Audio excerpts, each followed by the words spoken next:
Gather, veterans. It's time to join the fight. The long war begins.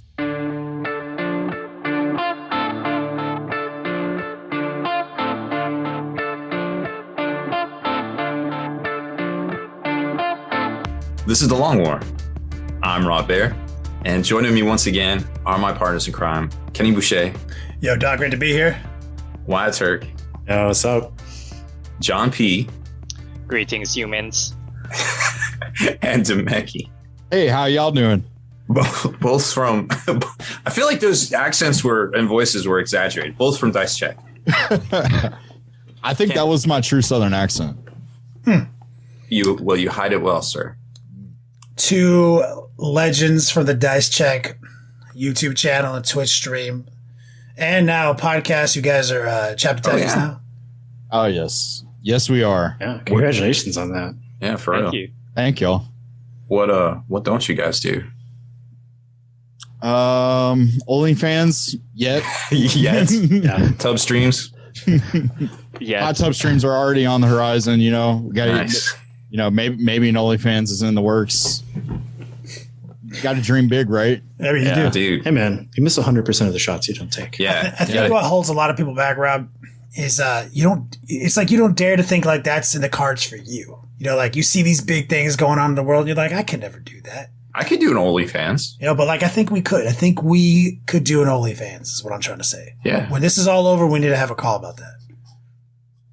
Okay. We got some others. It might be third tier right now.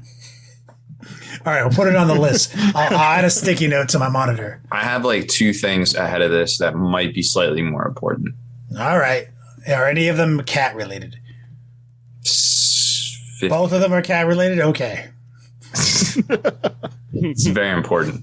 Yes. Oh. It's been a rough cat day here at the Cat Command. It was a vet day. So, by the way, if you haven't subscribed to the health plan from Banfield, might want to look into it. It's actually not a bad deal. Keep Cat them cats healthcare. healthy. Yeah. Costs almost more than regular healthcare. You're the only human I know who it literally, you're like the guy who's like, you know, what's the second, that's the second dumbest thing I ever did. What's the first dumbest thing? Oh, another timeshare. Another timeshare. You just sold yourself too, sir. It's a shame. No, I mean, it's good. I mean, I don't have to sell you on it. Look it up. It's on Banfield. It's definitely worth doing if you for just your regular care and stuff. You can get a discount on when emergencies happen and things. So. Rob is launching an Only Cats. Oh my Only God. cats. I'm going to get registered that right now. OnlyCats.com. Oh my God. But yeah, we got lots to talk about tonight. We got them new Orks. We got stuff. Oh yeah. Like pretty exciting fucking shit to talk about. We've got the Dice Check crew with us, or a percentage of them with us tonight. Legendary Mike Haspel, as per his announcement last week in the podcast, isn't with us tonight. You may see him here and there as he goes on his journey and his self-imposed media blackout to produce these novels that he's working on. So we're going to try to bring some guests in to fill that void. Might bring back the Memorial Haspel's Corner, as we discussed a few minutes ago, in some capacity. Big shoes to fill, though. But before all that, we'll sling it over to Wyatt, roll out into the Cave of Wonders. Oh, yeah. Touch only the lamp. Oh, don't worry. Oh, yeah. Would you rather have to fight your addictions in a one-on-one death match or play a game of Monopoly against Satan for your soul? Oh, How does one even win Monopoly? Like, for real, has anybody ever won Oh. Monopoly? I mean, that's Oh, the sweet Walker summer Park child. Place or Walker Park Place. See, even that's basic, dog. We did a whole fucking, like, almost social experiment at my old game store. UGS, my boy, I think he's in chat. Ultimate Gaming Source, you may have heard of us. You did not hear of us back in the day. We basically were like, is this game competitive? And we played that shit. Like, imagine like a bunch of 40K dudes. I was like, instead of 40K for like the next 3 months, we're just going to play Monopoly as many times a day as we can. We're kicking it at the game store and figure out the mechanics, how to break it. It is super broken if you were, and then to the point where we realized how broken it was. We went on Hasbro's website and they actually have a tournament edition rule set that addresses many of the broken mechanics we had discovered in the game. Oh. So it is absolutely gameable. Huh. I'll give you guys this one for free. Actually, in the core rules, if you read them, you can't buy houses if there are no houses in the pot. So you know how most people, when they play, they say like, oh, okay, here's the money for 4 houses in my hotel. So winning strategies don't build hotels, just houses. You take over some cheap terrain and you literally just put 4 houses on each, never cover no hotels. You actually change the market and nobody else can build. There's like just little strategies like that. Does that make you a slumlord? Yeah. Well, that's what I was going to go at, because like back in the day, like everybody would go for Boardwalk and Park Place, right? I always bought the 2 purple ones and then the light blues. Baltic. The entire slums. Baltic. Like I would buy that whole stretch. Mediterranean and Baltic or whatever. Yeah. Slumlord tactics. Also, the railroads are a end game game changer because based on just the map, the 2 dice being rolled and their position in the map, it's the only property you can land on 4 fucking times in one rotation.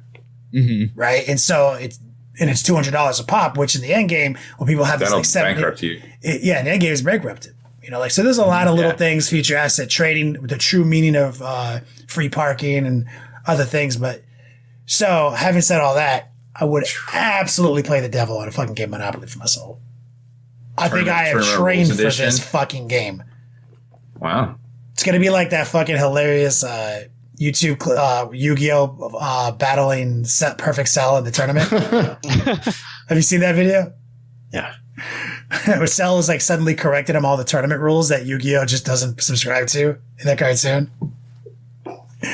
I feel like that's going to be me. Yu-Gi-Oh! Just broke the game in the anime. Remember the Labyrinth episode?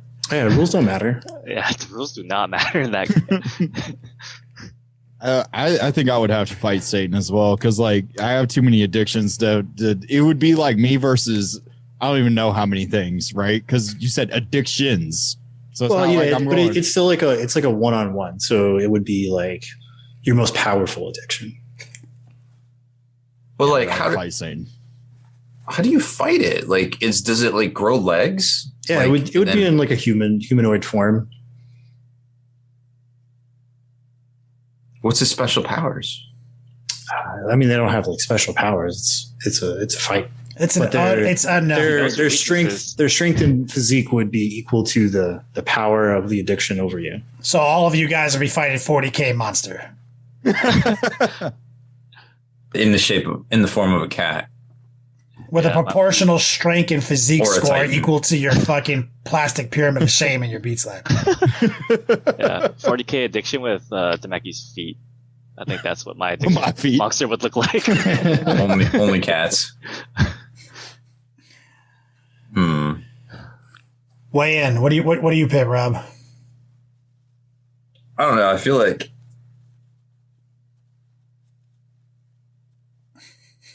Monopoly. I feel like they're both crapsheets, man. Like, I guess Monopoly is more standard. I guess Monopoly is more standardized, so probably. At least you know what you're getting into. You know, a game you've played before that you have to win against a fucking guy who's gonna take your soul otherwise. He's gonna cheat though, because I just realized, like, if you're playing against the devil, right? He's gonna cheat, which means he's gonna be the bank. I'm obviously also gonna cheat. It's true too. Like, I'm playing for my soul, dog. I'm not playing fair, son. Like, where does it say in the rules you can't cheat? Does it say you can't cheat? I mean, it does, but I mean, if the devil didn't define that in the terms of our fucking soul contract, I mean, I don't care about it, you know. Huh? Yeah. Yeah, that's right. Imperious Seth. I just gotta throw this one back from Chaz. And if you win the Monopoly, you get Lucifer's soul. I'm gonna throw that down on the table right at the gate. I mean, you can. Yeah, he loves a good bargain. Let's up the ante here. Wait, but if you get his soul, does that mean that you have to take over his responsibilities? Sounds like, I don't want to get genie lamped on this one, so maybe I have to backpedal on that. You gotta start taking other people's souls. Yeah, you know what? I just like keep his fucking soul. That's the whole thing. Is he's just tricking you into beating him so that he can like go vacation in Florida, and then you're and then you have to play Monopoly like Bruce Almighty. Where does the devil go on vacation? Fucking Tampa. Jacksonville. Jacksonville. New Jersey. I don't know. Death Valley, California. Yeah, there you go. There it is. Look at my pants. What if porn is your greatest addiction? I mean, better hope So you're is into that some real you- kinky shit. There's I gonna was be, gonna say- Yeah. I was gonna say, does that mean that it's just you fighting your own fist? Like, but it's massive. That's a hot take. It's like this gigantic, just well muscled. Oh, like in what was Addams it? Family Super Monster. Smash Brothers. Oh yeah, the hand. literally just fighting that hand boss in Super Smash boss. Brothers. Wow. John P, how you feel about this one? I think as of right now, I'm probably more suited to win a game of Monopoly by cheating than fist fight with a monster. So I'm gonna go with the Monopoly also. Monopoly's just a safe bet here, man. Yeah. Yeah. I don't know. I have no idea how to play Monopoly, so Really? no. I don't want to deal I with. played one time, and then that game lasted like 45 minutes, and we all got bored, and then went and played Halo. That's Whenever you come out now we gotta play Monopoly. Yeah. We gotta play a game of Monopoly now. High stakes Monopoly. Yeah. Is that gonna be the bait and switch where you got like fucking new orcs versus Death Guard, like hot and spicy beard action, and then like it cuts to the table and it's just Monopoly set up. We're like, we fucking got you. Yeah. Gotcha. We can use. I'll tell you what. We can use like the models from Warhammer as the tokens instead of like the boat and the shoe and all that other crap. I call shoe. Call shoe. I call the thimble. The dog. I'm the I like the dog. waste. That's the wastebasket, right? That's the one I like to use. The wastebasket, is that just a thimble upside down? Yeah, it's a thimble. I could use the iron. Iron's pretty heat. Yeah. I like the shoes because I'm always laying it down medium style on people, putting the boots to them. Oh, I thought it was because you like to drink Doc Gutties from Shoe. I mean, I have been known to, that's why I'm not going to find my addictions because like they're pretty deep, dark, and well established and I know exactly how unwinnable this fight would be. Some weird shit. All I'm gonna say. I'm not willing to face. Because like right now, I just work with it. Like we're like on the same team, but I ain't trying to like square up against that motherfucker. Mm-hmm. Like he's gonna put me in my place, guaranteed. They know your weaknesses. It hit me in the chest, and my chest would just cave in. Yeah, Like fucking, Kung Pao. like a one punch man in my ass. Fuck out of here. You don't want to know that. That's a good one. That's a good one, Wyatt. Okay, let's kick it on over to Rob. Let's do the news. Sorry, guys. There's no news today. Okay, let's move on. Really? No news? Okay. Okay. Well, no takey backsies. No takes backsies. Top hat is OP. Definitely taking that back. Well, the newest stuff to go on pre-order this week will be the Beast Snagga Orks Army Box, which, if you haven't heard already, unfortunately, it looks to be allocated. Hearing caps are 4 here in the States, and some folks from overseas in Asia, most notably Australia and New Zealand, said that they're probably only going to get 1 each, which is kind of disappointing because that's, the easiest way to get all the new models. But the good news is that if you do manage to get one, the value on it looks to be pretty solid, which also might be a good indicator of what these individual kits will retail for later on down the road. So we compared it to the sister Army Box, which came out on Black Friday weekend of November 2019 before all the festivities kicked off for the past year or so. So it might seem like, hey, that just came out, but it's actually been more than a year. And it paired up pretty well. So let me just run down the list real quick of the values here that we're estimating. It's all an estimation, but it's probably pretty close. The Zagreb Wart Snagga will probably go for about $35. That's the orc, the runt herd with the glorious squig hair, and the Naban Smash a Squig, which is their HQ model, basically their chaplain on bike, will probably go for around $45 if I had to guess. The Squig Hog boys are going to be very close, probably to the Outriders. I would imagine they're going to go for, around $60 for those 3, because they also come with the bomb squig, I believe. Yeah. And then you're going to get 20 of the Beast Snagga boys, which are most likely going to be between 55 and 60. They could be down around $50 for 10 of them. So the value right there is 110. The codex $50, data cards 25. So you're looking at an estimated $325 of value. What's retail?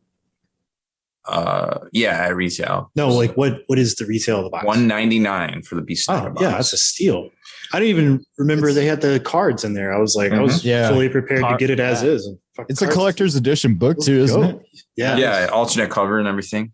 So, obviously, we say it all the time on here, vote with your hobby dollars. If you can wait, if you can order through your local store, vote with your hobby dollars. Try to keep your money in your local community, or, if you have to get it from G-Dub, or you might have to get it from secondary market. I hope that G-Dub brings that queue back because for their website, because that's actually one of the best things they've done in a while is to initiate that queue on their site. So, the bots and stuff don't come in and people all these scalpers don't end up with like 10 copies and stuff. I've been working on my bots. You better work hard. better get some heavy lifting on. I'm trying to corner the market on this new orc shit right here. And I'm not even going to put it back on the market. This is all for me. What I've heard about like those bots is that there is a queue to get into the waitlist to actually buy the bots. So you need bots to get in the bot waitlist? Yeah, you need a bot to get the bot. Essentially, it happens all the time in like the sneaker community. I'm sure it's the same. Oh yeah, the Warhammer community. What do you know about the sneaker community? You in deep on that? I got a little, but like I kind of just stepped out after I just realized this is a lot of BS. So that's what you would be fighting in your deathmatch would be like sneaker addiction? Yeah, sneaker addiction. Trying to score on the sneakers app. It's a struggle. You want to talk about an expensive hobby? That sneaker shit. I didn't know. Like I was like, I hear about the guys who buy like the designer sneaks and stuff and like how cutthroat it is, but I did not realize how expensive that stuff was until I tried to buy, like I wanted to buy some like retro sneaks because I was like, I want to up my game a little bit. And you're talking like you get like a retro, not even an original Jordan, but like a retro Jordan. It's like average $700 for a pair of fucking sneakers. And I was like, some of those went up to like $7,000. Rob didn't believe me. And I showed him on Amazon. I was like $7,000 for a pair of sneaks. It was the Last Dance as a major contributor to that. I think every like 2 years I go on a major shoe shopping spree because like my shoes have to match my outfits. Oh, yeah. But, like my shoe has to match my hat, which my hat normally has to match whatever else I'm wearing. So I just went through one. John P, I didn't like bring you back into the shoe biz or the shoe game when I went through my most recent one, did I? Oh no. I looked at my shoe rack and I was like, man, how many of these do I actually wear? And I kind of calmed myself down after that. I put some up for resale to get some money back. But yeah, I mean, that's actually the same approach I take with Warhammer 40K. I look at stuff I have. I was like, when's the last time I physically looked at it and it brought me joy? And if that if it wasn't the last week, I'll get rid of it. The Marie Kondo method. Yeah, it is. That's yeah. I vetted it. She took it from me. She don't give me credit. That's fine, though. I think she's doing a great job, though. Keep on repping that. Also, last week was the new previews for the Kill Team Octarius box, which also came along with some new Orc previews too. And I think they were all universally. I think everybody liked them. I like the Great White Squig. I think he's pretty cool looking. I haven't seen an Orc model that I dislike yet, to be honest. Nice. They're all fucking cool. It's like 100%, dog. Don't get no higher than that. Yeah. On the deathcore side of things, a lot of people are very excited to see potential plastic deathcore line coming out. If you check out the sprues, it does look like they had the command elements on a separate sprue, so they could, in theory, put out the two other sprues as a troop box, standalone troop box too, because the Melta is on there. There's a flamer on there. I thought they said that in the live stream. They were saying that like the commandos and the Kriegs were going to be like a separate kit relatively soon after the box came out. Yeah, I mean, I'm saying they would do that, but it seems like the Krieg kit could be split down even more. You could take that command sprue out, and then because those guys were like looking down the barrels, there's a bunch of alternate arms on that sprue as well for the Kriegsmen. So And remember the engineers, they actually, was it the engineers or the veterans, whatever the other Krieg troop choice, they legends from Forge World. And I was like, why would they get rid of that? And now we might know, because they might be rolling that out in plastic, or the troops might be rolling out in plastic as a separate offering. Hard to say. We don't really know, but I think a lot of people are really hoping that we see that, or like an upgrade sprue for the Lehman Russ to make them a Mars Alpha or something. It'd be pretty neat to see. So a lot of people really excited about the new Death Corps, along with the Orks. Not to take anything away from the Orks, because they're all looking pretty fresh too, especially the Commandos and the new boys. Don't Very worry, cool ain't no fucking skinny arm fucking human taking away nothing from the Orks. Yeah. I mean, you saw that trailer. All those humans died. Yeah. Yeah, but all the 100%. Orks did too. Yeah. Dude, it's a good fight. Doesn't matter. It's not a good trade. That's not the point. Like, you know how long Point it is we takes to killed all the train a humans. Kriegsman to be good at his job? Like years. They're all like basically veterans. Yeah. Like it takes like a orc being born to be like that ferocious. Like it's nothing. We're just that baller out of the box. Like there was no loss of resources for those orcs in that fight. Matter of fact, they spread their spores around even more. They'll probably be back next year. Atomic Mass Games put out a really cool follow-up trailer to the Dormammu one from last week. So it does look like he is coming out as a separate kit. He's tall. He's like double the size of Thanos. He comes with a portal. He comes with a bunch of little floaty things that look pretty cool. But also they previewed the Mystics. So Doc Strange is getting a new model. They had the Ancient One. Dr. Voodoo. A couple other ones I'm sure I'm forgetting. Hood. That other dude with the Ancient One, I forget. But either way, they all look super fresh coming in Q3. And remember, the 2-year anniversary of Marvel Crisis Protocol will be coming up in November. Last year, they rolled out X-Men for it. This year, it could be even bigger, unless this is it. Unless this is going to be the... I'm surprised they're redoing models that were like expansions before they redo like the core set. Well, they already redid Spider-Man, Peter Parker, and Captain America. Did they? Well, I mean, because I know they came out with Sam as Cap. That's not Cap. Yeah, but it's not Steve Rogers Cap. And they did Amazing Spider-Man. Right. He is Peter Parker though. And now they got Doc Strange, but I don't know. Maybe he's going to be Sorcerer Supreme or something. Maybe he'll have a different moniker. We won't know until we see the card. Unfortunately, the Amazing Spider-Man Black Cat expansion and the Mysterio Carnage expansion looks to be delayed. TBD, unfortunately. So a lot of people were highly anticipating the Web Warriors for Marvel Crisis Protocol. Not exactly sure when we'll get them all. Hopefully it's next month. I mean, I imagine that behind the scenes, there's probably a lot of convoluted stuff they have to deal with between like Marvel and Sony and all that BS. Well, I think they're actually out in other countries. I think it's just been an issue of getting them through the ports or whatever. Don't exactly know. I heard that the Sam Captain America model actually is not the same as what they showed. Yeah, his wing is like more curved. Right. People like had a lot to say about that actually. Like I was like, it still looks good, but it's kind of like not what they showed on. Actually, I haven't even looked at my box to see if it matches. Well, I mean, if we're going off of what the industry does, that model they previewed was probably like a 3D printed prototype. So they could have it out before production. Mm-hmm. Yep. It's possible. I'll have to check that out actually. Now that you brought that up. Thank you. And there was, if you're really into MCP, I think definitely check it out. Not every store is going to have it or be able to run you through a demo like Age of Sigmar now, but it is definitely worth checking out if there is somebody or a group in your local area.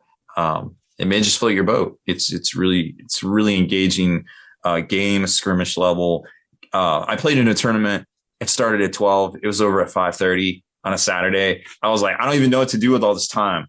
I don't know what to do. Somebody tell me what to do with my hands now. And I was like, this is awesome. But then I just went home and drank. So whatever. Win-win for everyone. New Horse Heresy rumors. It looks like the starter box is a thing, and it supposedly is coming out this November for Black Friday weekend.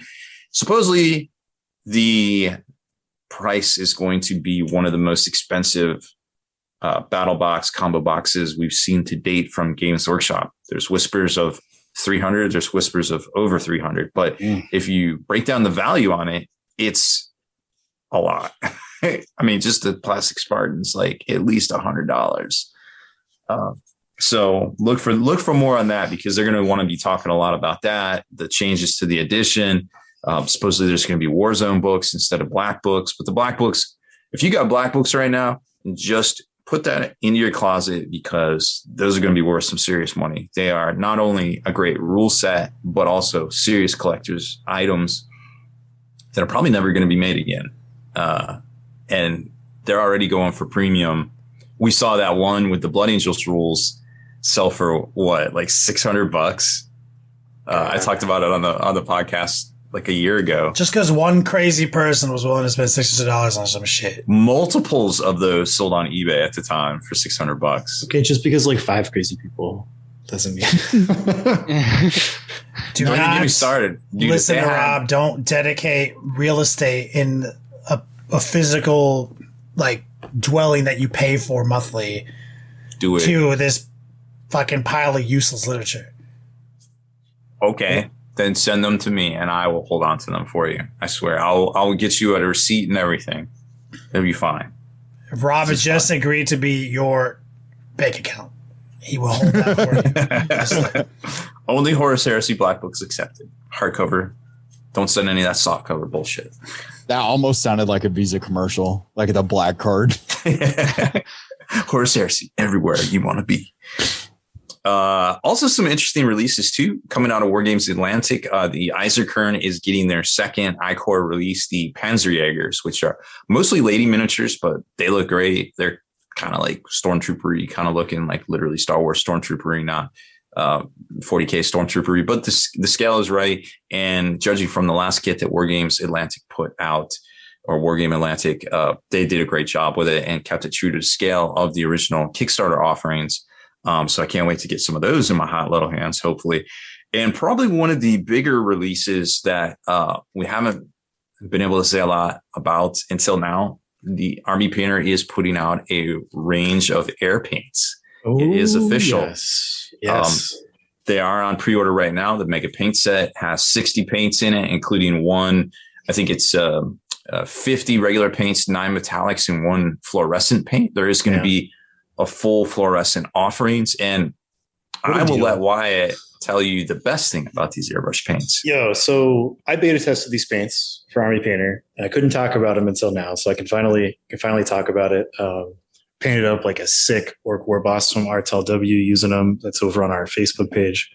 But they are truly airbrush ready out of the bottle, which is something that not a lot of these paints do. Like if you're used to using like the Vallejo air paints, where it's like you put it in the airbrush and then it like instantly clogs and dries because they only use like thinner and shit. You got to put flow improver in there, like all that BS. No. Army Painter thought of this.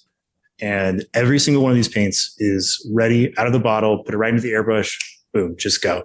And every color has been individually mixed with the proper ratio of thinner and medium to make it spray perfectly for that color. So if I have like this dark blue, it doesn't need as much like medium to keep from drying out, and it sprays just fine on its own. Then you go over to this like bright ivory color, and as most of you guys know, ivories, yellows, that kind of stuff, they're kind of finicky. Whites. Yep. So those have been mixed so that those colors spray perfectly and smooth out of the bottle, just like the darker colors. Like they're all individually mixed to get your best experience. I think you may have omitted my personal favorite feature of these new paints. Oh, the triads? Well, that is cool too. I actually forgot about just that. like the hits keep coming. What are you talking about? They come with balls. That's what I thought. Well, okay. I mean, that's been an army. They have mixing beads in the.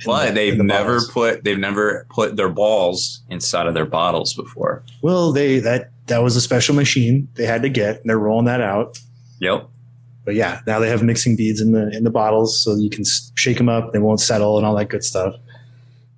See, I thought You're underselling it. This is a big the deal. Quality of the paint was like way more important than saying balls. But like, This is a big deal here. Nah, you know, I'm backpedal. I'm with Rob on this one. Yeah, balls. Look, the man likes his balls. All right, Yeah. let him have his balls. I'm sorry, Rob. You want balls? I will give you balls every day of the week and twice on Sunday. So thank you, Wyatt. So the Mega Paint set will be $180, and they also have a starter set, which comes, I think, with 10 paints and a gray primer, a double size gray primer for $40. And then, of course, they're going to have the larger range as well, TBD. But from what it sounds like, it's going to be pretty good. And they are, as Wyatt said, going to have triads as well. So if you're like, I need to paint some green, let me get this thing of green and these 3 greens, and where to start and where to end. And there's no let me figure out a base, a mid, and a highlights. Yeah, super let me easy, figure out cool. what to use. I was a dummy and added flow improver to these paints because I'm just pre-programmed. I'm just like, let me just put some flow they become improver they become a little tricky to use. Like they're too diluted. Yeah, because they're like mixed so correctly that if you add anything else to it, it kind of screws with the mix and it becomes a little too much. It came with a letter. There was a lot of instructions and words, and you didn't read any of it. I don't think me or Kenny read it. Okay, it's just that's not my fault. Yep, you're right. But anyways, super impressed with them, and we all know why. So, so good stuff. We're definitely looking forward to some of that. And of course, they have the new skin tones paints coming out as well, so you can paint pretty much anything under the sun, which is going to be really cool because I got some Marvel Crest Protocol figures that I am itching to paint, and I'm like very challenging. So, going to be interesting what I come up with here in the near future. So that is the big stuff. Get your pre-orders in for them Beast Snaggas there soon. I'm excited for those boys. So, any promos before we move on to the meat and potatoes? I feel like all that was a promo. I do want to mildly blow on my own horn. If you have gone over to Spiky Bits today or earlier, late last night, you may have noticed a new web design that is faster, as it will get the Boner Pill ads directly onto your screen faster now. Yeah. So that you can click on them. Yeah, look at it. I even noticed that there's like a notification feature that I can get notified of when you're back in stock on them. There is a notification feature. So much cleaner. It will not bug you as much as some other websites. I got nervous like during COVID, man. Like it was like a pandemic, like kind of like the toilet paper scenario for my boner pills. And, I just want to say, every other picture is about boner pills. Yeah. What have you been Googling? Only cats? It's like they know. So yeah, it's like they know. Well, I realized that one of the guys here was looking for new tires because I got a bunch of new tire ads on my phone, and I was like, all right, which one of you's buying new tires? And they're like, how'd you know? And I was like, because I keep getting these ads. Cookies, man. It's the internet. Hey, dog.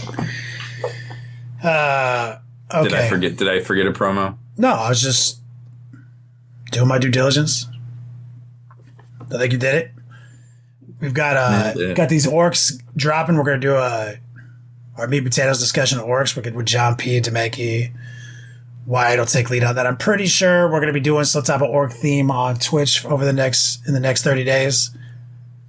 I feel like it's always exciting when we have orcs in our hands, and look forward to painting more members of the Watang clan. But let's talk about these new rules, Wyatt. Let's direct us to so many new rules. I'm so excited. So first off, we're getting some army-wide stuff, like some cool bespoke. I like that they keep using bespoke. It's a fun word. Bespoke army-wide rules for the orcs. It just means custom, man. Why fancy? Okay. I'm sorry. So bespoke away, Rob. So as you know, orcs like a good scrap. They like to wah. They shout it. They do it. It's a whole thing. It's like Smurfs. It's a stand-in word. And there's multiple types of wah now you can call. And it's a once per game thing that happens in your command phase. So your warlord has got to be on the field. And a cool little thing they talk about is as long as he's on the field, even in a transport, you can call a WA. And so it's a 2-part thing. It's 2 stages. In the first stage, which it takes place immediately and lasts until your subsequent command phase, is stage 1. So for a regular WA, you get orc, core, and character units are eligible to advance and charge, and they get +1 attack. So pretty cool stuff, very orky. Love that advance and charge. And then after that it's over, you get stage 2, which lasts for another turn. And it's usually like the second part. So in stage 2, you get to keep the +1 attack. And so like in practice on the table, you would call this, you guys would move, advance, charge in, they get +1 attack, get stuck in. And then on the next turn, if you're still stuck in, you get to keep that +1 attack to their profile. It's like 2 turns of shock assault, basically. And then, go ahead. I was gonna say that's a lot of attacks with the 30-man blob right there. Yeah. Oh yeah. I wonder. I'm more curious as to whether this is going to be like Monka or Kayun with Tau. Like if it's only going to be a one-time use. It is. It's once per game, once per battle. And they kind of talk about it how it's like separated because there's technically 3 different ones. Right. So they have, other than the regular wall, you have the speed wall, which is for speed freaks, right? So you got the big race in stage 1. Orc models, just all orc models, do not suffer the penalty for advancing and firing assault weapons. And each time an orc biker or vehicle fires with a Daka weapon, you get an additional shot with that Daka weapon.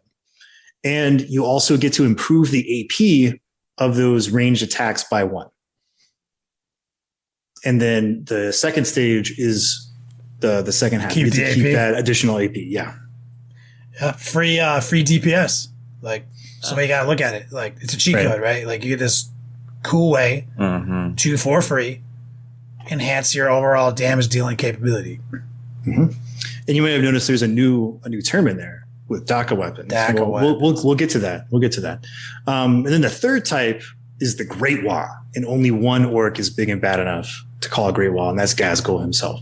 And it's both of those put together. So Gazgul once per game can call a Great Wa, and then your whole army gets to benefit from both Was at the same time. I think there was something else to it too, but they hadn't previewed it. Well, I mean that's what they show. That's all we got to go off of right now. we just had the paperwork. What do you guys think about that? How do you feel? You think that's strong enough for as a free cheat code? I think it's pretty good. I mean, it just reminds me of Tau. As soon as y'all started talking about it and I looked at it, I was just like, this is legit like a Tau type characteristic with Monka and Kayun, right? So, but is it going to be like Tau where if you have multiple commanders, right? Like if you have Shadow Sun and an XV86 or an XV85 or any other commander, you could do it twice in a match. So like, are you going to be able to use Gazgul and another guy to do it twice in a battle? So it says a Wa or a Speed Wa can be called once per battle. Right. Okay. And so our estimation is that being able to call a Wa is going to be restricted to your warlord, and it's going to be like a data sheet ability. Right. Because before in like orc character stuff, they're like Wa or like calling a Wa was like a data sheet type of thing.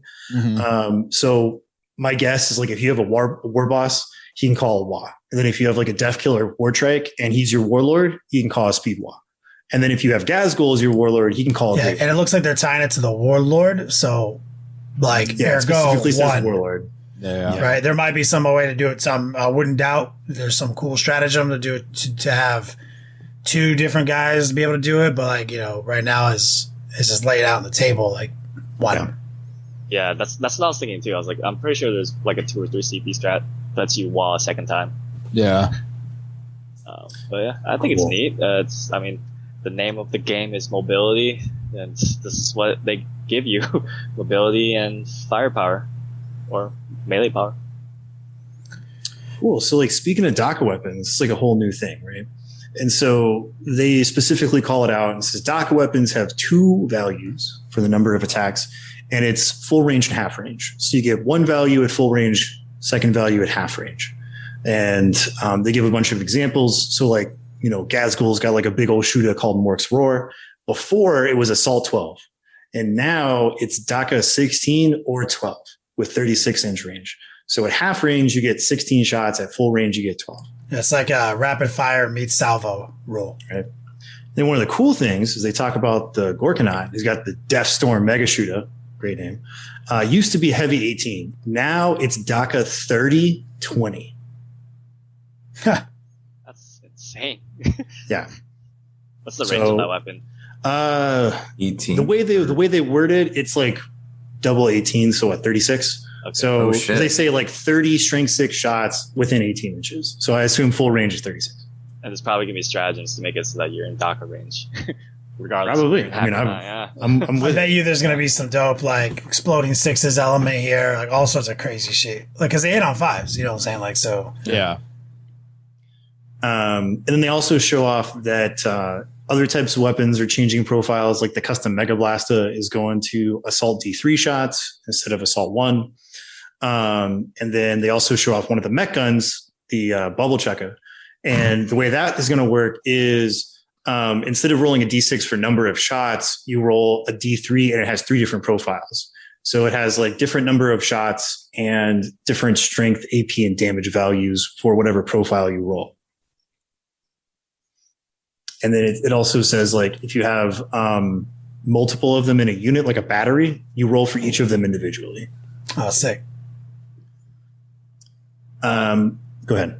I was gonna say, I mean, obviously losing the DACA kind of sucks because that's like, I was like, if we did, we don't know yet. We may keep DACA. We'll see. Yeah, maybe, but I feel like maybe this way it kind of speeds up the game. Like you're not really like looking for dice, rolling a bunch of extra dice in that sense, maybe. Yeah, I mean, I would agree with that. There's a lot of mechanics that Orks have in their current decks that are very like time vampires. They can eat up a lot of stuff. So maybe trying to keep the Ork flavor, keep the power, but streamline it. That could be a way. Like the DACA weapon profile is a way to do that. Well, that's just a lot of 9th edition because remember we could like shoot your bolter at anything like point blank. Like you're just like, Jarr! And they're like, yo, we just wasted 5 minutes of you like causing a wound. Here, I'll just give you the wound on my Land Raider. Stop rolling dice. Yeah. Well, and then the big news from today was they start going into the Beast Snaggas. And then on top of that, we get a clan culture because we've been wondering like, oh, what are they going to do with clan cultures? We got the Snakebites, and the Snakebites are spicy. So they get anything with the clan culture gets transhuman against any weapon, strength 7 or lower. Because strength 8 it stops, but any weapon you get can't be wounded on 1, 2, or 3, strength 7 or lower. No. The best. Just the whole army, isn't it? Like certain things do not benefit from clan cultures, right? Like currently, Gretchen don't get it. And so like going forward, there might be more things that do or do not benefit from clan culture. We don't know yet, but this is like the culture wide rule. So if you get it, that's what you get, right? And then on top of that, they have a separate thing for squigs. So if things squig bolded, so probably a keyword, if they charge or heroically intervene, that squig gets +1 to wound during its attack phase. Very cool. So and they go ahead. No, yeah. Keep laying it down. I want to hear all these rules. Okay, so they talk about the old OG. What's this guy's name? Zodgrod Wurtsnagga. Yeah, he's got the dreadlocks, and he's like a runt herd kind of guy. And so he has a special rule called Squig Stoppa. And at the start of the fight phase, you can select one enemy monster unit that is within 6 inches of this model and roll 1d6. On a 2-up, that unit is not eligible to fight this phase until after all eligible units from your army have done so. He's got but it's super limited, right? So like 1, it's only against monsters, and 2, there's a fail rate. Yeah. Not a very hard fail rate because you have to roll a 2-up, but you got to roll a dice for it too. Situational. Yep.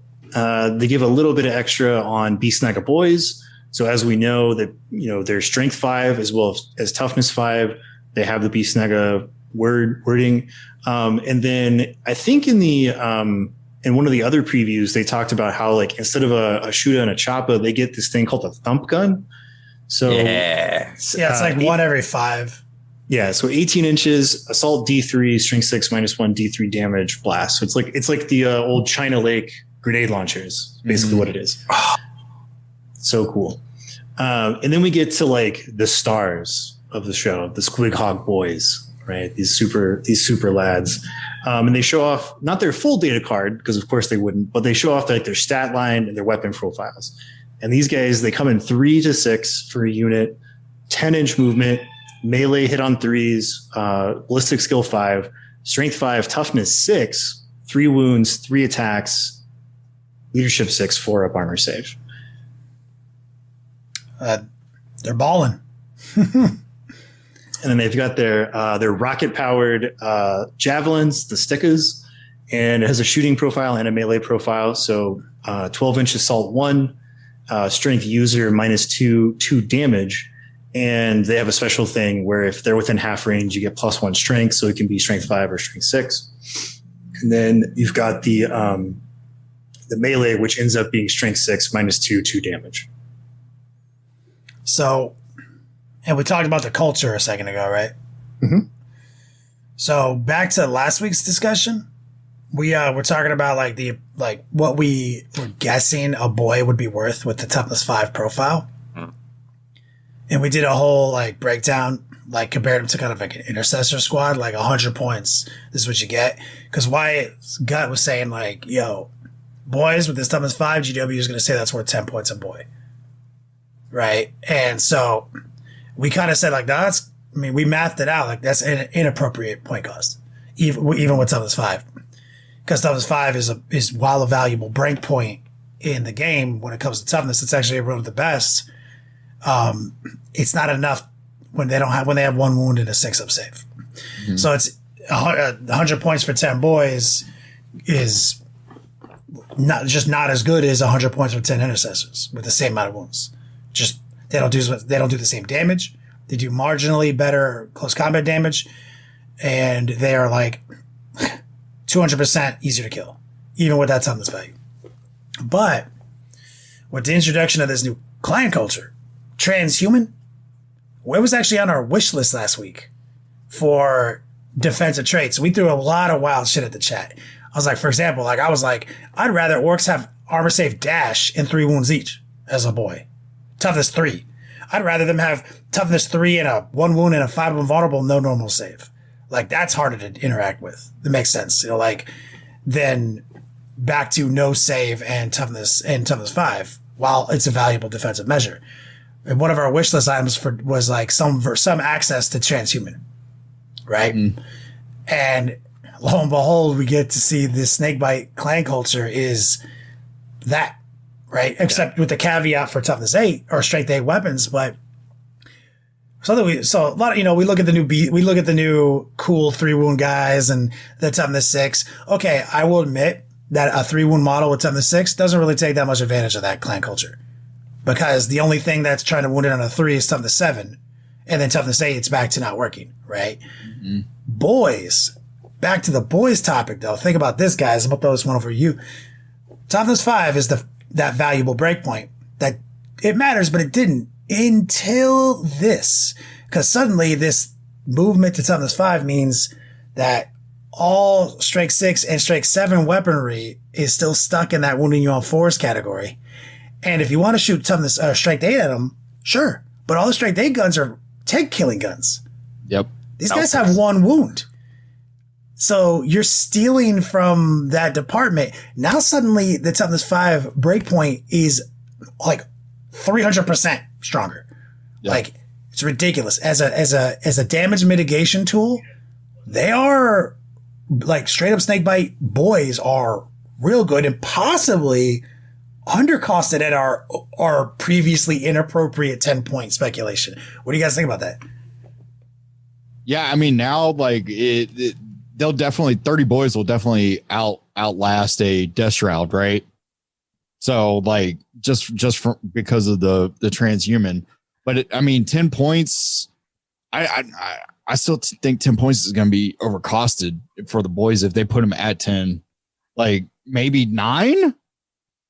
Maybe 9 points per boy, but But I mean that Well, to me I was saying 10 points was overcosted before this. I think it might be undercosted now. Like 10 Well, points. you have to delineate what we're talking about, right? Yeah. Because there's some differences here. So a regular boy is only toughness 5, he's still strength 4, and he has like a 6-up armor save. Right? Yeah. Then we look at Beast Snagga boys, the new heat. Oh yeah, that's right. Strength 5 on top of toughness 5, right? And because they're Beast Snaggas, like anything with the Beast Snagga keyword innately has a 6-up invul save as well. So we're looking at boys at T5, strength 5 with a 6-up invul save all the time, and transhuman at strength 7 or lower. And to me, I think Beast Snagga boys are the ones that are going to be hit with the point cost. Like, I think these guys might even be like 12, 13 or more points. Mm-hmm. You might see your first guy with a 6-up armor save be 13 points. Yeah. I'm just more curious now as to what the other cultures are going to be like, because I mean, this one right here alone is really good, right? Right. You're forcing your opponent into a 50% chance to kill anything. And you got how many of the new boys can be in, is it still 30? It's 10 to 20. 10 to 20 for Beast Snagga boys, at least. Yeah. Someone in chat says they leaked the points at 11 points. Steve over on YouTube. Steve, toss that joint up in our Discord server. Rob will throw up a link. He wants to join Discord. I'd love to see that, because that is the spiciest shit I've ever heard. If that is the case, I'm a very happy boy right now. Yeah, because I'm gonna throw it over to John P. Right, so you play this Admech army with all these great guns, right? So you got your Iron Striders that are good at one thing, and then you got all your Skitarii that are good at another thing. But how do you feel against going against, let's just say, like 120 bodies that are toughness 5, that you literally have no way to manipulate what you have to roll with your guns? Yeah, it wouldn't turn out too well for Admech, I think, in this case, especially if they could just advance and charge, like coming at you with like 20 boys. I mean, like even like your blocks or Rangers, right? Like they have a lot of shots and a lot of multipliers and a lot of cool things, but like, I mean, you have to really double down on the tell me the strat, John, where you can have like a unit of like max unit of Skitarii that like for every hit roll of a 4-up they do a mortal wound. Yeah, it's for every hit roll of a 4, it's automatically wounds. That's enriched rounds. Oh, an auto wound instead of a mortal wound. Okay, so that would be for Skitarii Vanguard. You get 60 shots there. Hit rolls of 4 auto wound. So that would be a pretty good stop against this Ork stuff. And then you can also you can deep strike those guys with that one like Warlord Relic combo, right? Yeah, Solar Flare. So I think Rangers would have a hard time against the Ork boys, but Vanguard would do fine because 30 shots hitting on 4s auto wounds. That's you'll get at least half. Yeah, you'll get like 7.5, 8. Yeah, and then dead right there. Yeah, and then you can get AP1 from the Galvanic boost from the Tech Priest Manipulus, which is all you really need, right? To get past that. Anyone who can bypass the actual need to roll a wound again is going to be powerful here. But then once you go to, so you're racking up your hits, and then you're going to throw all your dice, and that's where they're going to shine, right? Because they're toughness 5, and you don't get to wound them on 3s. Right? So then they can withstand that. So anyone like this, so that's a good tech for the people at home, is like things that can kind of bypass the need to convert your hit roll are going to be really powerful in this circumstance, right? And and so like even like Necrons, right? 80 shots, like someone in chat was throwing it out there. Strength 5, AP -1, 160 shots, hit on 2s, right? So that's 80 you saw like devoting 80 warriors, right? And so if it's 160 shots, right? Like sure, right? You're gonna miss like 26 times, right? Out of 160 shots, hitting on 2s. So that's 133 hits, and you don't get the wound on 3s, right? So it's going to be straight up 65 wounds. So 80 warriors throwing down 160 shots only cuts through half of the bodies. So like the highest volume of fire I can even fathom right there with good stats only cuts through half of these Orks. You know what I'm saying? So like it's It's a vastly different metric. You know what it used to be before these rules? You killed all the fucking orcs. Mm-hmm. You know what I'm saying? Like, this is a massive fucking defensive buff. And I think it's strongest on these 1 wound orcs who now have toughness 5. Yeah, this is just the clan culture too. We don't even know about any psychic abilities they might have that make theirs more defensive. Right. Yeah, so that's entirely possible. Like the jump could be gone. You know, like really the only thing that we have for sure is what the word boy does, where he can do like the turn people into squigs that equals mortal wounds kind of thing. And we don't know what any of the other clan cultures are going to do. Because one of the things we talked about in tactics class was like Snakebites is obviously on the face of it hella fucking good, right?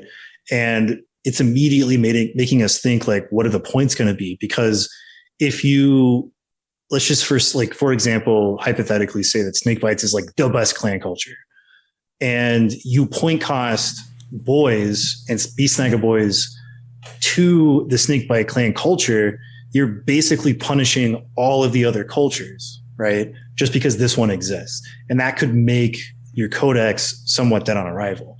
Now we have this rumor that's just come up that it's going to be 9 and 11 respectively, in which case that's like great fucking news. I'm all for it if it's real. Like for boys? Yeah. If so, Orc boys are 9 points, that list we were talking about earlier in chat just got thick. Right. Because one of the things we were talking about was like, with Snakebites, this is immediately the first thing I think of for Green Tide. It's just like, I want as many boys, Beast Snagga boys, and Storm boys as you can fit into a list with like minimal HQs, and just flood the board with this, right? And just be like, yep, I'm just going to sit here and I'm going to hold objectives, and you're just going to have to whittle me down and hope you can do it in 5 turns. I'm like literally in my calculator right now. Trying to figure it out. Yeah, I'm trying to figure it out right now because that changes our Storm Boy projection too. Because we had to guess a number for Storm Boys. I mean, just looking at this now even solidifies even more for me as a Death Guard player taking PBCs all the time. Because now I'm going to have to take PBCs just to deal with Orc boys for the border. I mean, but it's not really that viable. It's D6 shots. Like it's not. You're not going to make any. Right. But most of the time, I'm probably going to get 3 shots minimum. Right. Against our orc player. Yeah, you're going to get your max for sure, right? But yeah. So just to put it in perspective, Wyatt, like if the new points are correct, we just went up to 180 bodies from 120. From 120. Yeah, it's fucking phenomenal. So like this, so this list we're talking about, this Snakebite fucking just all in infantry list is like 180 bodies, like equally split between Storm Boys and boys. That so you have 90 of them, John P. Move 12 inches and jump over things, right? And hide and then jump, and then 90 of them are, and we're gonna make the boys part of the force like as MSU as possible, with 90 bodies divided by 6. So there's just every little thing on the table. And it's literally like, so that's kind of one of the problems is like, if it skews that direction with such an enticing point cost, it torpedoes the codex into the Snakebite hyper efficient, infantry saturation list, that like we all know those lists are good, right? And when we all know 200 poxwalkers, like shit, like all those types of lists. We all know that there's a way to play those lists and just kind of win by existing, right? So we have to see what the other cultures are. They have to entice us to, so they have to be as exciting and useful as Snakebite, right? So if Snakebite is our biggest defensive mitigator, we have to see what like Death Skulls are, because they've also historically been the like 6-up invulnerable orcs. But now Beast Snagga just has that as a thing. So like, what are they going to get? They're going to get some new version of that, like 5-up invulnerable with an exception. Maybe what if they get like 5 invulnerable except things that are strength 8? I don't know. That's gangster. What if Speed Freaks? And this is something we predicted we wish list this shit. It feels like a decade ago, Rob. when trucks were garbage, everything was oh, garbage. Yeah, that one. Yeah. I had said one time, I was like, it was like in 6th edition. I was like, well, you know who shouldn't be paying for transports with all this Gladiator Strike Force bullshit? Orcs, truck boys. Yep. I would love to see Evil Sunz clan culture that 12 orc boys don't have to pay for their truck. It's just free. Because they're literally worthless unless they're free. And so if suddenly we're incentivized for running a fucking OG Speed Freak force and I get a free fucking orc truck to go with my guys, now suddenly I'm like not looking at the Snakebites anymore. I'm like, what? I can play this gangster shit I've always wanted to play since 4th edition? Yep. So I don't know. What do you guys think? Think about that. Like, speculate on that. Like, what would it take from a clan culture to make you not just want to gravitate toward the clear powerhouse that would be just having a billion orcs, which is very thematic on the table, that are 300% harder to interact with than they've ever been before? I mean, it's got to buff. Like, if we're talking Evil Sunz, right? It's got to buff the vehicles and bikers. Like, you would have to be heavily incentivized to spec into the buggies and bikers in some way. And I feel like it'd have to be defensive in measure, because like offensively, like they're pretty okay, right? Like orc shooting is it's one of those things where it's never going to be good, right? They're never going to allow them to be good because of this, prophecy of like orcs being bad at shooting stuff, right? But if you get them into melee, they're usually pretty good. Like the Scrapjet has good melee. Even like the Boosted Blasto with its like flaming exhaust stuff has pretty good melee, that kind of thing. So it would have to incentivize taking those in some way that makes your vehicles not just like evaporate after you put them on the table. So I could see like some sort of defensive measure against like anti-vehicle guns, or just giving them like a better flat save, maybe an invulse. Did he just mute himself? Yeah, I hit a key by accident. What did I cut myself? Like I'd said like a better flat save or like an invul save. I've never muted myself. Any before. interest in playing? Yeah, Rob. Any interest in playing orcs, Demeki and Jumpy?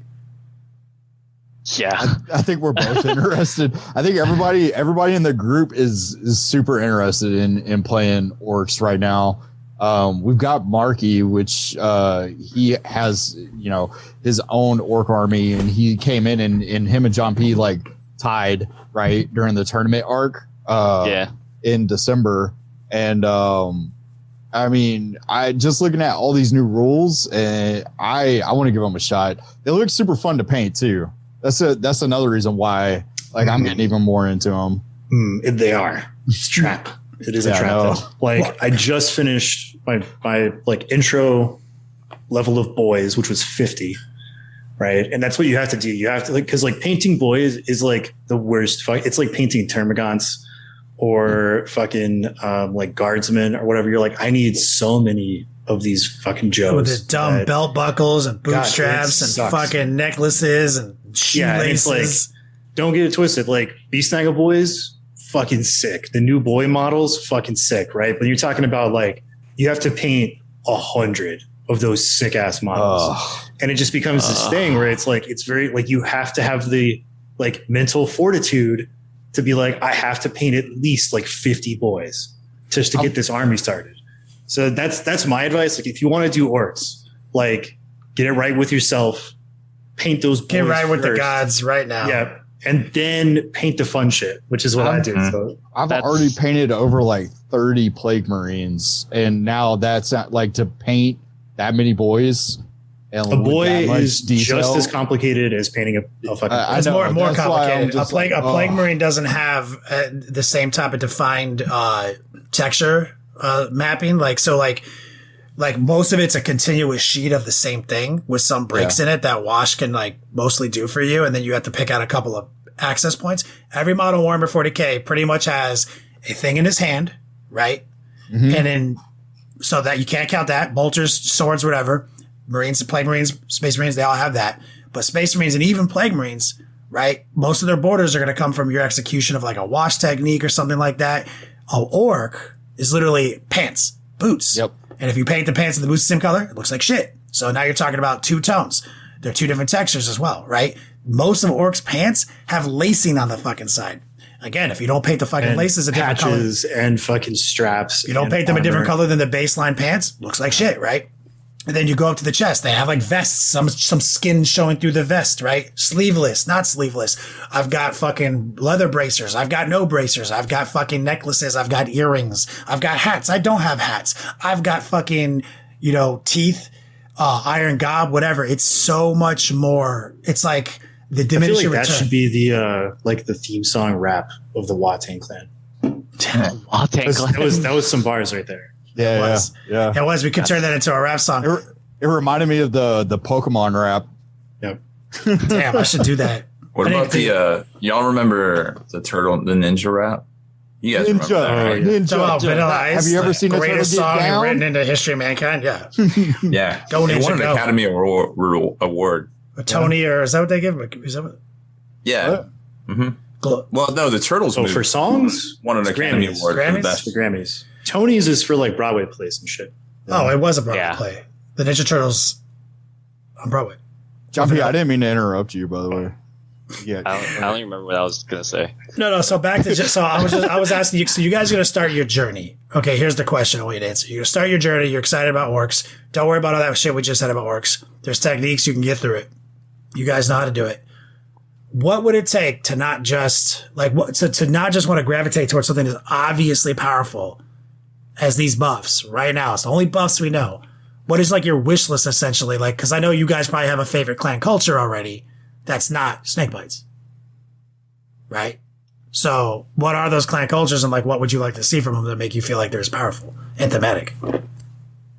Choppy. Honestly, well, I really like cavalry. So the second I saw the dudes on Squigs, Snakebites kind of instantly became my favorite. But before Snakebites existed, my favorite was probably definitely the Speed Freaks, or Evil Sons, right? Yeah. But I think what you mentioned, like getting like a free vehicle would be pretty sick. Automatically coming out as a free vehicle, or maybe just having built-in advance in charge, kind of like White Scars or something. Incentivizing you to take those vehicles, have them be at a realistic point cost that actually makes sense, right? Yeah. Like, I mean, go ahead. Oh, okay. I was gonna say because the Snakebite boys come at an extra cost for that transhuman, right? I can imagine maybe Evil Sun's vehicles maybe just come cheaper if that's the trend they're going to be doing. Maybe I don't expect that they're going to have different point costs for boys based on your clan culture or any unit, right? So we have to figure out like what's the cheat code they're going to overlay on what exists. So I expect vehicles are going to be at an adjusted point cost across the board for Orc Army to partake in, right? Evil Sons specifically, what is it? Because like obviously they want you to take tanks more than anyone else. Like, so definitely like you need like advance in charge for free, like they had, right? Definitely need like the whole if it's Evil Sons and it's a biker or a vehicle, don't roll advance rolls, it's auto max. Probably something sort of like Speed of the Raven, where you can like advance and fire heavy weapons, or like they're -1 to hit like all the fucking time from smoke clouds and exhausts and all that type of stuff. I mean, personally, like if we're talking like wish listy type shit, just like give the vehicles like a good armor save, like a fucking Rhino has, like a 3-up armor save, and give them an invul save, because it's like these orc things are preposterous and crazy, and like you shoot them and you think you got it, but it's just like, oh, you just knocked off like a fucking radiator. And orcs believe that shit happens, and it does. So it's like if he believes that he's still like good to go and that engine's revving, then he's not stopping, you know. Maybe like ignore the first like damage or some shit. That was like a ramshackle, right? Whatever. You roll 6, you ignore it. Yeah, I don't know. I don't remember what ramshackle is right this minute, because I haven't played Orcs since like 2018. But I'm trying to think of things that there are instances of in the game already, because Games Workshop likes to do that. So, like for example, infiltrators, if you buy that upgrade, they can like ignore the first failed wound. Or like, it doesn't matter how much damage it is, nothing, you just ignore it, right? I can see that being very useful for these vehicles. Like you get popped with a las cannon and you fail, and it's like, I ignore the first las cannon. But if you get shot like 2 or 3 more times, then like, yeah, it goes through. That'd be a neat upgrade. Temeki, what are you feeling? Death Skulls. I want to see what they do with the Death Skulls. Like, are they gonna keep them with the 6-up invul, army wide? They gonna get the reroll? Beyond that, they're all OBSEC. Yeah. So like, I want to see what they're going to end up doing with Death Skulls. I mean, as is right now, I mean, they kind of seem still really good, but what are they going to take away? Where are they going to get?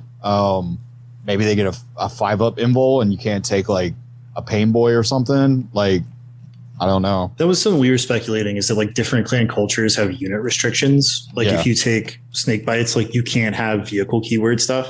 Yep. Because they're all about squigs and whatnot, or, you know, the like for other things. So I could see it. My bold prediction, because we also have this Octarius book coming out too soon. So like my bold prediction is that what they're going to do is it's going to be all or nothing for the clan culture, like Space Marines, where it's like your army list has to be Snakebites, and you can't have like a detachment of Goths or a detachment of Evil Sons, etc. Right? Or you lose clan culture. So that's one thing that might happen. And the other thing is that the only way that you're going to be able to ignore that is by having an army of renown with Gazgul as the warlord, because he's the Great Wall and he unites the clans. Right. Yeah, I've seen some leaks in the Imager. That we have in chat with some cultures in them, perhaps. So if these leaks are legit, so you got to go. It's in the Discord server right now. Anyone listening to the podcast? Yeah, I mean, seems like circle for all infantry. Yeah, that's what. I'll use his handle, Rabute Gilliman. So thanks Gilliman for those leaks. But I categorically do not trust anything that is in text form. Been at this game for too long. If it was pictures, I'd believe it. So I'm going to withhold hype and hope until I see pictures. Well, I mean, like if you manage to get the box set, this pre-order it, you do get the book a week before everybody else does. So. Yeah, I mean, like realistically, right? On Saturday, when this stuff goes up for pre-order, the NDA on all of the review copies are going to be listed. Yep. It's going to be out there like instantaneously, right? So all these predictions have basically 2 more days. And so like if you're listening to this on your drive to work on Monday, like you could be like, oh, look at these fucking jabronis. They don't know what they're talking about. But we don't have that information yet, right? Like we're back in time. So, I mean, I have nothing but high hopes. I'm excessively positive for this codex, but we'll see what happens. Yeah. I'm honestly like, I see some of the leaks, some of the speculative leak stuff in there is not that tight. So I'm like, man, I hope these aren't real, because it's going to be snake bites all day, every day. Yeah. That's usually. Yeah. I mean, I'm kind of okay with that, to be honest. If that ends up being the worst of our troubles, like, cool. I get to play like real orc shit again with like boys and storm boys and squig riders and vehicles and all that. And I'm not relegated to having to take 18 fucking mech guns and 200 Gretchen. Like, I'm with it. Yo, I'm gonna flood this table with 180 bodies, dog. I mean, that's how it started. I mean, fuck. If vehicles get culture, which means that like if I take like a fucking scrapjet in a Snakebites clan, if I'm allowed to do that and it gets transhuman, like, cool, man. I'm all for it. Yeah, I mean, because the rule doesn't actually point out. If it just says models with the culture. It says models. Yeah, which is kind of how it's been going. Like the whole like old stuff, which was like everything except, you know, just your vehicles or just your bikers and your guys. Like, remember, that's kind of how it always was. Yep. And now it's been moving toward like, no, here's a blanket set of sick rules, you know, and I'm excited for it, you know, undoubtedly. We'll see what happens, because remember, 8th edition dropped. That's what changed everything. Quickly, people started realizing, like, flood the board with bodies again. Then GW made some adjustments. Vehicles came back for a while. Cool big robots came back for a while. Then kind of, again, let's flood the table with a bunch of cool different elements. Now people are playing more cool vehicles again. And then we're all getting kind of tired of how easy it is to kill vehicles again. So they're not as cool. We're all ready to flood the table again with bodies. So you give us some I sick kind of hope orcs. that's not the case because I don't want to paint full Orks. I just painted 50, and I'm just like, I want to have my buggies and riders. I mean, all the orc people who've been orc people fanatically for 2 decades all have these bodies already. Yeah. Yep.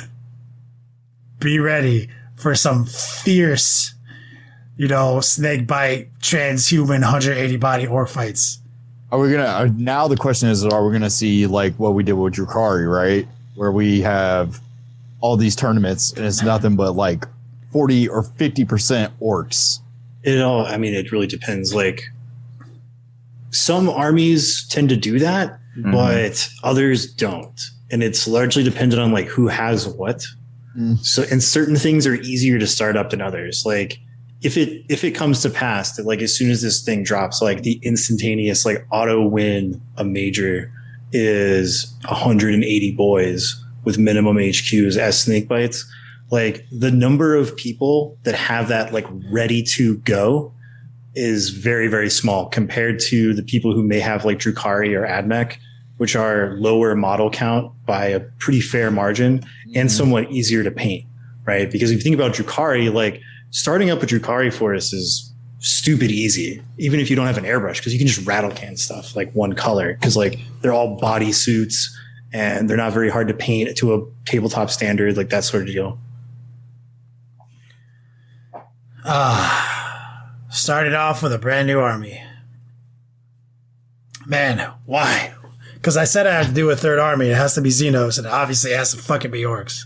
The Watang clan will ride again. Yeah, dude.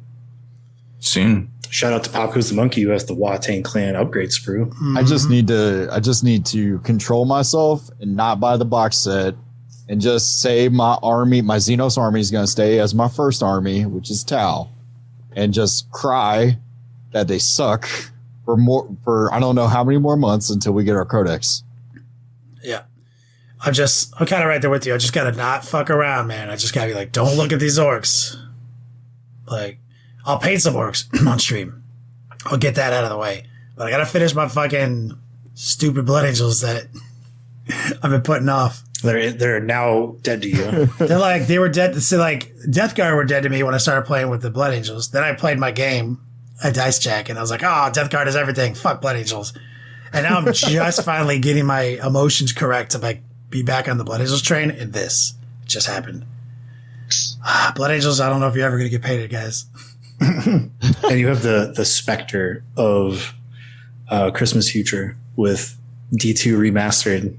And that's it. Oh my god! And then D2 remaster is going to drop. And, guys, I don't know what's going to happen on my platform for the next couple of months. I never played Diablo 2 because when it came out, I didn't have a computer that could run it. Oh my! Didn't even have like a fucking Windows 95. That shit didn't take much. Nah, dude, I had a Packard Bell with Windows 3.11. Woo! Yeah. Damn, son. I had Windows 99, I think. Windows. You know how I know you're old? Somewhere. Because I said Windows 3.11 and Packard Bell. Man. Yeah, just to the chat, anyone who's a fan of Blood Angels. Blood Angels aren't dead to me. I'm teasing. I've got a sick Blood Angels force. It's already all built. I've been filming it. I'm just taking my time to stay passionate about the project so I don't put out bullshit videos anymore. It's got all the sick Pop Goes the Monkey conversion parts. I'm very happy to get this Blood Angel army on the table, and I think it's very powerful, and I think I'll fuck these orcs up. How many points are done, like painted? Let's not talk about that. No, It's not worth discussing. I mean, maybe we get a skirmish game or something. Like a 500, like a kill team. I'm just trying to get you excited again for your army. Man, no, I mean, I am excited. I think after we do, because we are going to the Dice Hammer team tournament next month, and I actually, your boy Bricky played at their GT last weekend, right? Yeah, that's correct. He did very well. Placed 8th. Congratulations. Yeah. Repping the Dice Check crew. It's pretty competitive scene. It was a very interesting meta. John P, what like there was no like Death Guard. What else wasn't there? No Admech. No Admech. Yeah. That's lucky. Yeah. So like, were you there, John P? I was not. I just came back from Florida, so I wasn't really ready to hop back in the. He had to go decompress. Yeah. From his experience. I needed a week off for my week off. hanging out with Florida, man. But yeah, so August is going to be the team tournament, like which is that ETC ATC style team format. I don't know if they still have spots open. I haven't kept up with them on that, but list submissions are due in like 9 days. So they said new orcs are legal, right? Yes, because the rules cutoff is the 26th. So the new orc book will be in play unless they backpedal and pull out some stuff where it's not. So right now, yeah, it's going to be in play. And so I'm going to have to go super ham because I'll have from when I get back. Well, so now until August like 5th to paint an orcs army. And then I've got to like build a list and submit it like 2 days after the codex comes out. So and not lose all your fucking games because you waited the last second to make an army. Yeah. Yeah. It's going to be hype. You guys should definitely take a look at the team formats moving forward. Dice Check as a crew because they're fun. Like 5v5s. Oh, I mean, like just everyone's got to have a faction represented different. You know, you got to really think about the meta game and the matchup game. Who's going to represent who on the team, and you get your little squad notebook with all your notes in it, flipping through them, like trying to figure out your matchups. Very fucking fun. Super nerdy. Highly engaging. And so I think after that, because I'm going to play a Death Guard there, after that, I'm not fucking around thinking too much about anything until LVO 2022, and I really want to focus down and get those Blood Angels done. Get them played. I want to, I got my 30, I'm still running 30 Vanguard vets, still going to be running attack. I think we're going to be running 3 squads of 2 attack bikes now instead of 3 squads of 3 because of the point adjustments. Still going to be running my land speeders, my land speeder meta, my secretary priest went up on points, but at the end of the day, I had to drop 3 attack bikes on the list. So I still have the same board control, just slightly less shots. Same list. Instead of 30 melta shots, it's 24 melta shots. So, and in my opinion, even better secondaries than I was gearing for because they actually gave me an advantage in the what's the one where you stand in the middle, like Oaths of Moment. No, not Oaths of Moment. The other one. The one that's that course book secondary, they changed the interaction on it. Fuck. I don't know. It was in the notes. One, right? The plant the flag one? Maybe it's the one that states that like you have to be, somebody has to be like. I know there's a holy. Investigate sites. Investigate sites. Yeah. Oh yeah. They made that one harder to just knock somebody off of because you got close to them. Gotcha. So that's one of my favorite ones. I like to stack that one with Oaths of Moment and with Recon and just push the block to the center, send the attack bikes and the land speeders into the zones, fucking hit you, get in your grill, don't give a shit, put down lay that melted down, and now you have to interact with my block of guys. Or I'm just scoring like 11 points a turn on secondaries. Get that deep melta. But now with, now I'm thinking a little bit about this new, Octavian data, whatever, new deploy. Retrieve Octarius data. I'm like, oh, that's kind of interesting too. So like now I'm thinking about it, but the list is so dirty because it's like old ITC style where like my secondaries almost don't change. It just does what it does. And you have to kill all the models in my army in order to stop me from getting like 90 points. Like, I fucking love that shit. So I'm excited for that. But god damn it, these models are, a passion project of like effort. Mm-hmm. And gotta keep passionate. Can't put out shitty videos on the internet anymore. I don't want to do it anymore. So, be like an hour-long video when I'm done for the Vanguard vets. Jeez. Fucking. Then we gotta do one on attack bikes. Then we gotta do one on land speeders. Why are you? You're not gonna go to the Lone Star Open, right? No, I'm going. Oh, you are? Yeah, that's I'm playing like 2 weeks, right? It's not this weekend, but next weekend. Okay.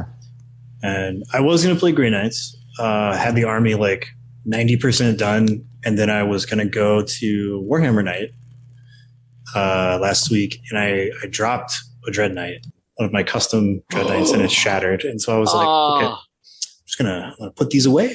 I'm not going to think about Grey Knights for a while. So I'm actually playing pure Chaos Space Marines at Lone Star Open. He says that, but I have a feeling there's 3 Lord of Skulls in it. Those are in fact in the Chaos Space Marines Codex. He says it in a way that is angle shooty as fuck and misleading. Yeah, you just angle shot us on your army list.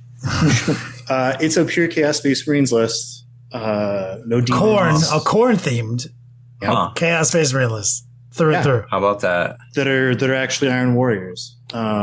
Actually, I have Let's two. Bring Iron Warriors into this. I have 2 Lord of Skulls. Because you remember we were talking about this like last 2019, where I was like, 3 is cool, but it's like restrictive because of the points. I wish I could have 2, but it's so CP dependent now that it's like preposterous. But then they came out with the updated deal where you can have 2 CP from a super heavy auxiliary refunded if everything is the same faction.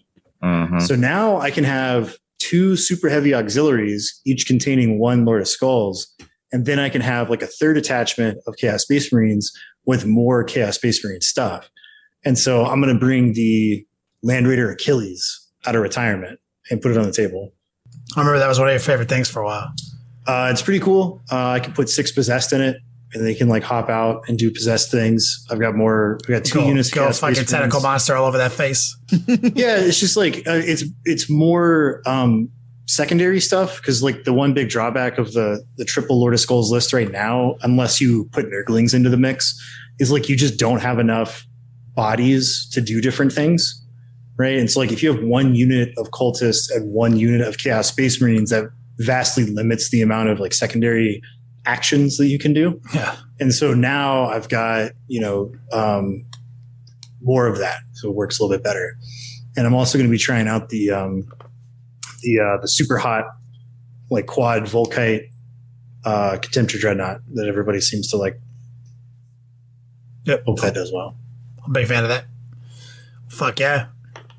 Well, I think we did it. We talked about Orks, talked about our hopes and dreams. We got John P. working feverishly in his Beast Lab on his snake bikes. You better have him done next time I show up. I hope you don't come for a while then. You're going to be disappointed, sir, right? I'll see you next time. Don't look at my Dominion box. I said I was going to finish the week that it came out. Yeah, well, we say a lot of things. I have a rather eclectic mix of projects off camera as well. Yeah, there's a lot of shame here. This is why we all chose to fight the devil in a game of Monopoly. Piles of potential. We all knew how a match we were. Well, normally we have Mike Haspel here to take us out, but we're going to have to just go old school with Rob Baer. You're just going to have to settle for me. 50-50, I messed this up. So that's it for this one. Make sure you head over to thelongwar.net for exclusive content, early access videos, and more. Become a veteran of the Long War today.